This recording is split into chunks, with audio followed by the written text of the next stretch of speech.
Hey everyone, let's talk about how to fix Rover app crash on iPhone. So to instantly fix the Rover app crashing on your iPhone, you can start by force quitting the app.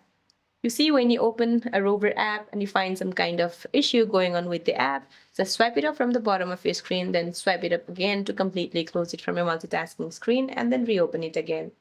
Now the next what you can do is update the Rover app. Just go to your app store, then find Rover, and if you see an update option available here, just tap on update to get the latest version. Now the next what you can do is delete and reinstall. Just tap and hold the Rover app icon and then tap remove app option, then select delete app. Once deleted, go to your Apple Play Store, go to your Apple App Store, and then re-download it again. This clears corrupted data without deleting your profile. Now the next what you can do is restart your phone. Just turn your phone completely off, wait for 30 seconds and turn it back on to clear temporary memory. Now the next what you can do is offload the app.